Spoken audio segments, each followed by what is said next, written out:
পলাতক যারা নেতা থাকেন তারা কিন্তু কখনোই স্বাভাবিক চিন্তা করতে পারেন না, কখনো সুস্থ চিন্তা করতে পারেন না।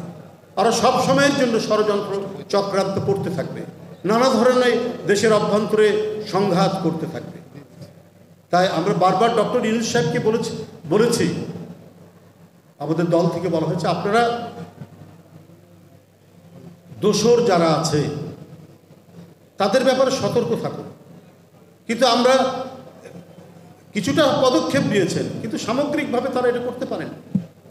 এখন 13 তারিখে নাকি তারা বাংলাদেশে কিছু একটা ঘটাবে আন্ডারগ্রাউন্ডে থেকেই, এবং ভারত থেকে নাকি এরকম নির্দেশ আসছে।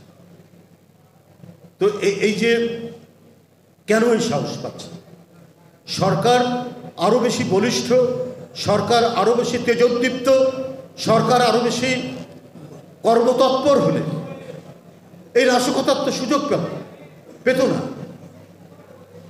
আজকে দোসররা নানাভাবেই তারা ঘাড়ে সর হয়ে বসে আছে এই সরকারের, এই অন্তর্বর্তীকালীন সরকার। অথচ এই সরকারকে সমস্ত গণতান্ত্রিক রাজনৈতিক দল যারা 16 বছর সংগ্রাম করেছে, আপসহীন সংগ্রাম করেছে, রক্ত ঝরিয়েছে, গুম হয়েছে, বিচার বহির্ভূত হত্যার শিকার হয়েছে, তবুও মাথা নত করেনি সেই রাজনৈতিক দল বিএনপি। এবং তার কত লোক, এমপি থেকে শুরু করে জনপ্রতিনিধি, ছাত্রনেতা, কত মানুষ গুম হয়ে গেছে, জাকির সুমনের মতো, ইলিয়াস আলীর মতো।